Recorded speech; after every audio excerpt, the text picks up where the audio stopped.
Hey Carl, how are you? All good? I am very well, thank you. It's been a crazy year so far. We're coming into August already, and it's like, where's it gone? I remember before I was like, yeah, Happy New Year, woo! Oh my God, Now yeah. we're into month eight already. It's like what?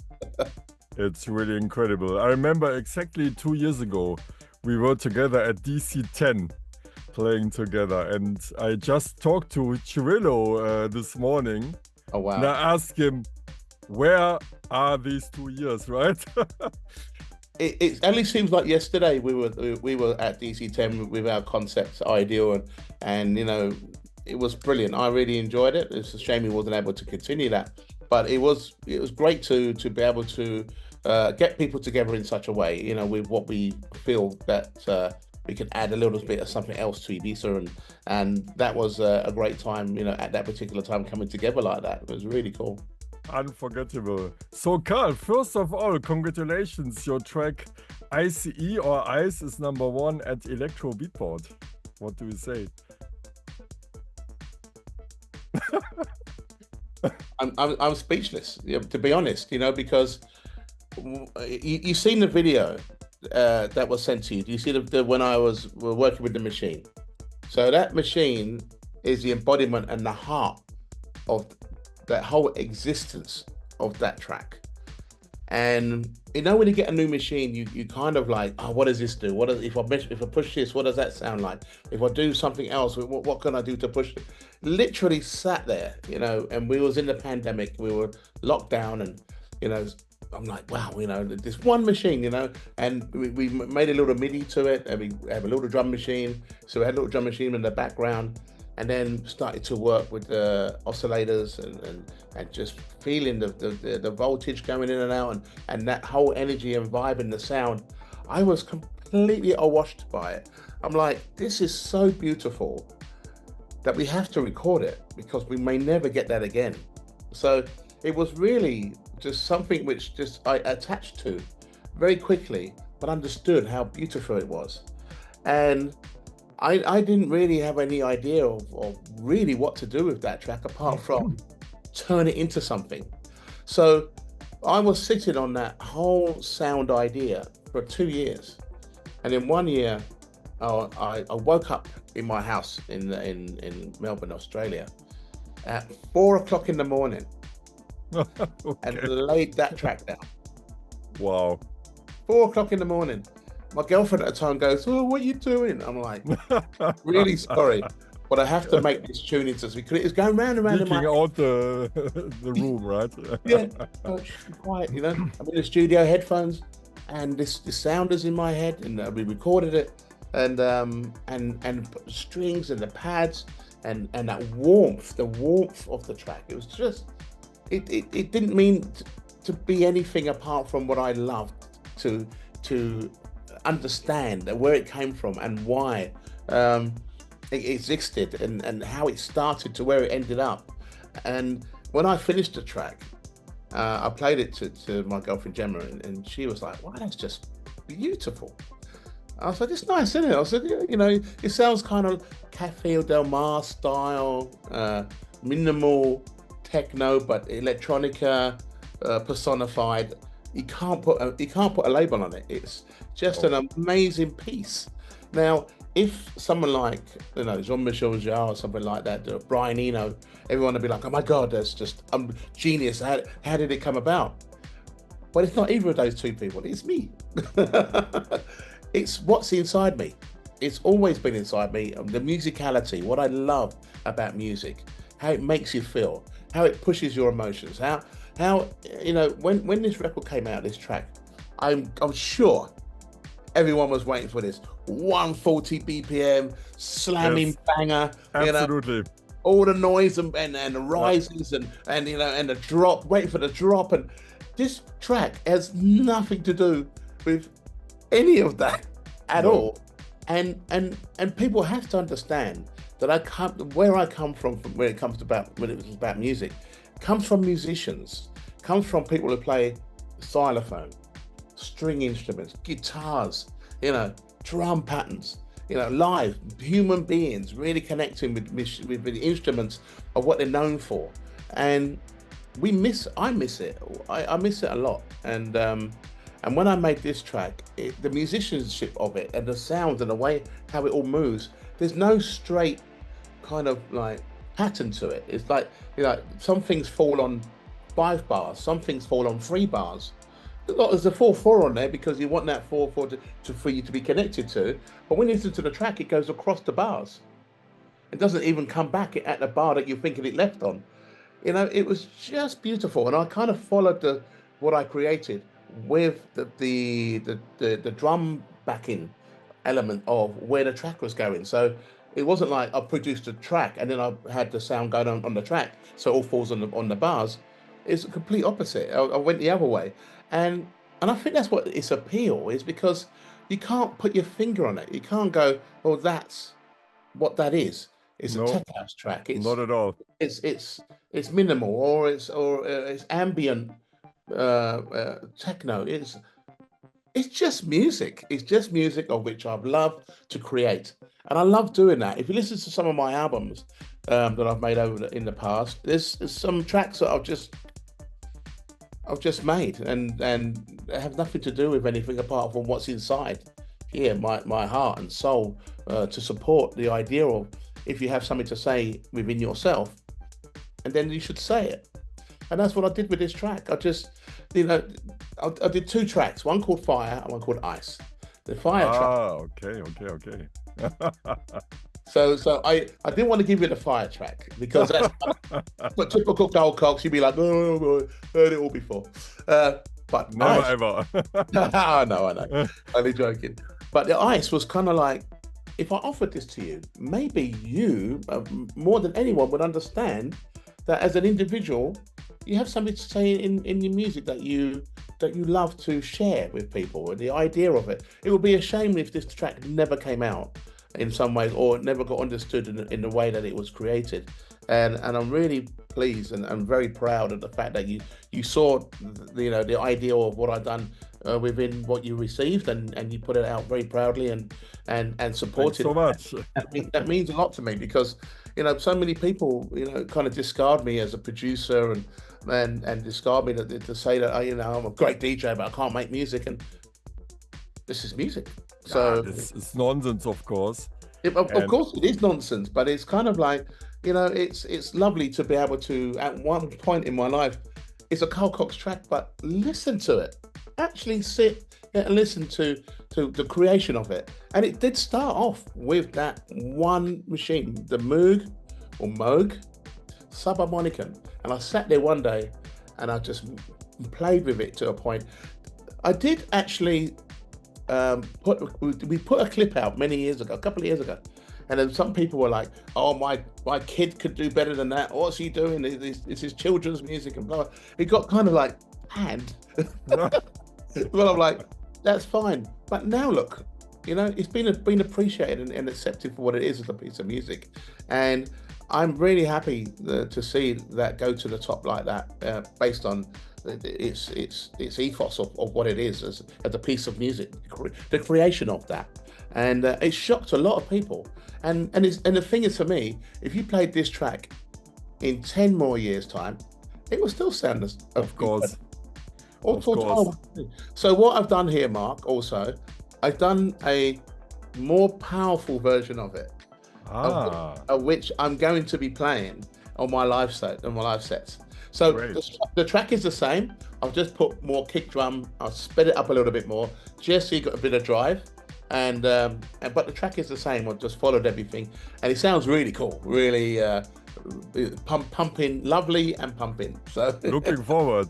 To me personally, the track is perfectly tailored for systematic, because it has also something what we call Teutonic, something Teutonic beatish, and it proves all your knowledge about music, because it has some aspects of warm deep house pads, electro beats like Africa Bambata, combined with, let's call it Teutonic arpeggios a la Kraftwerk.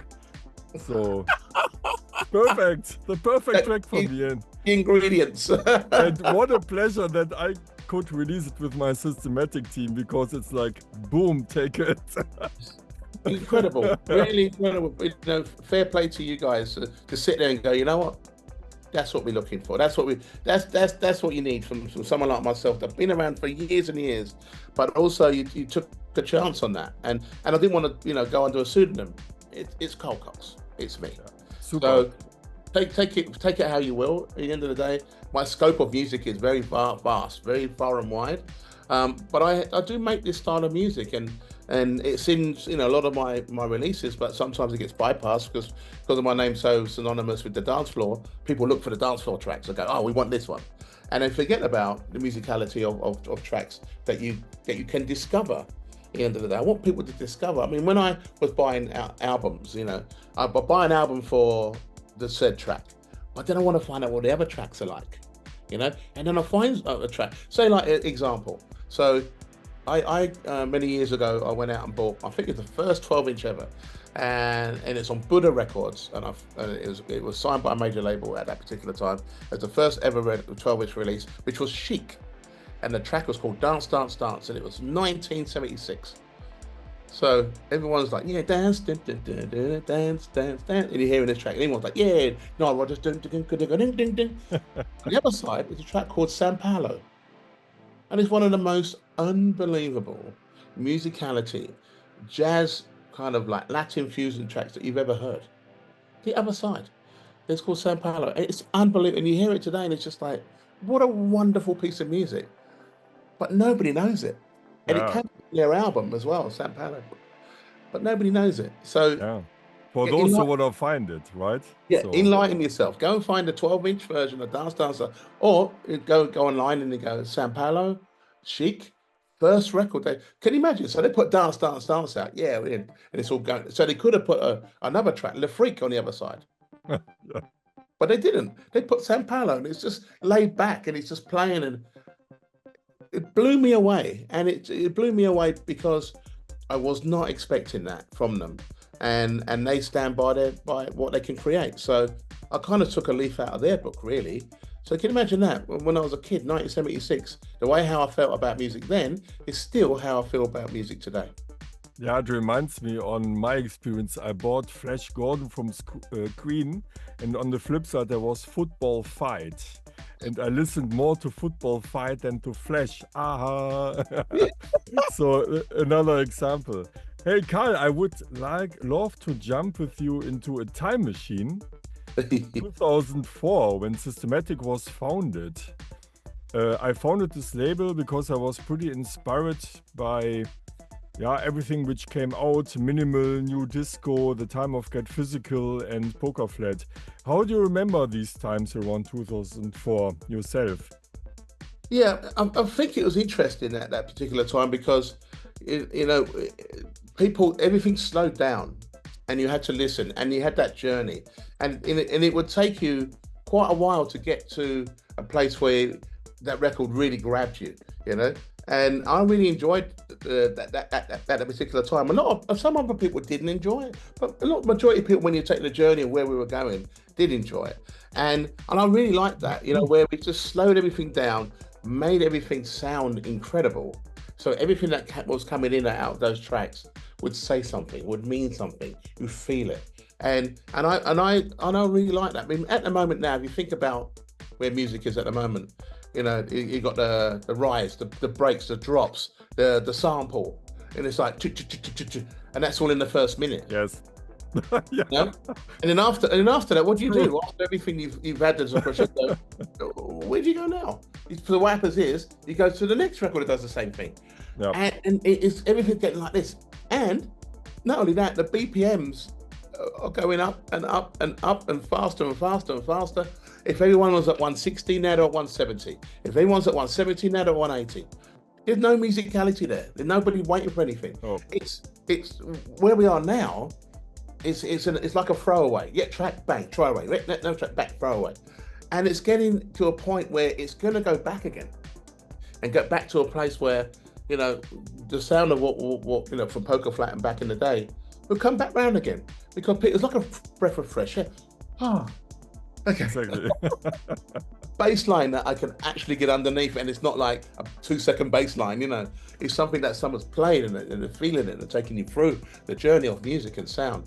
And so I really enjoyed those moments at that particular time. I mean, for me, a lot of people didn't understand the movement. I understood the movement very much so because I was, going through my journey of everything that's going. I started with hip hop, soul music, R&B, trip hop, going into and then funk, and then jazz funk and soul music, and then going to swing beat. And can you imagine all of these different genres to get to where we are now? And then I went to hard techno. I went to Gabba. I went inside that realm, and it got to a point with Gabba for me, there was no soul. There was Yeah. nothing for me to think I need to continue something that I just don't feel anymore. Yep. So, so I came back to techno, where I could feel the music and energy and musicality again, you know. But then when things started getting really crazy with techno, and then it started coming down, where you had these deep like beats, but energy and feel and sounds, and you can tell people cared about what's being recorded and why it was being recorded, and that's why I think those times was just so important to go through it. Some people thought we lost energy. We didn't lose anything. We were just going through emotions of life, of how things evolve. And now look where we are now. And so, everyone's playing seriously hard techno, and we just put out ice. Done job. I'm just like, I'm so happy that we put something out. So it's so opposite to what's being perceived at the moment, and everyone's really enjoying it. They're like, oh, but I didn't know. That's really nice. That's beautiful. If I make a record now, which complies to what's going on today, it just wouldn't be accepted in the same breath, really. So, more of this, please. Yeah, please. Love it. More of Please. yeah, more of this. Because no one's getting, none of us getting younger, but we're not right about age. But I do like music, and I like how music makes me feel. Where it can take me. I had so many people go online and go, I'm listening to it in the car. I'm listening to it in the bathroom. I would like to hear it in the club, but it's not really a club record. But maybe in a certain environment, you will hear that record, that track, and then you go, oh my God, that's Carl's record that came out. So there's still so much room and scope for this record at the moment. This is only the beginning, and I just love the fact that I'm able to talk about that, because I don't really talk about a lot about my music. I do it and it goes out, and that's kind of, and then whatever the abyss where it ends up, and then eventually I'll come back and do some more music. But I'm invested in making music until the day I die, basically. So I will be, having points in life where I'll have a whole abundance of that music, and it all be as one, and there you go. Now, when I think about 2003, 2004 again, I remember a time where people were sick of this very hard techno. In Germany, we call it Schranz. Chance, that's And right, yeah. I remember many people who were really tired of this. Mm. And everything became slower, minimal. People began to play even Chicago house again. And I really enjoyed these times. Could you imagine that something like this would come back? Well, yeah, I think so. I think so. I think that there's already a movement of low BPM or lower BPM style tracks these days. Low BPM these days seems to be 128 BPM. Yeah. Low BPM. Okay. Low BPM is 96 BPM. That's low BPM. Yes. So, but I feel, when I made Ice, that I think it's 128 BPM. I think. Yes. 128, 29, yeah. Yeah, and that's it's a good beat. It's a good groove. You're not going to sweat or pass out or anything. Hectic. You're just going to enjoy it. You're just going to enjoy it. And it's nice to be able to. I feel cleansed by it. I'm like, by what's going on, and hopefully that a lot of people will follow my lead on what I've created here. Yeah, please. I mean, guys out there, And ladies, if you don't know Ice by Carl Cox, check it out. You will not regret it. Carl, thanks a lot for your time and No for this problem. nice excursion into these great topics. And see you next time. Absolutely. Thank you very much, Mark. Absolute pleasure. I'm so happy. Thank you. Ciao.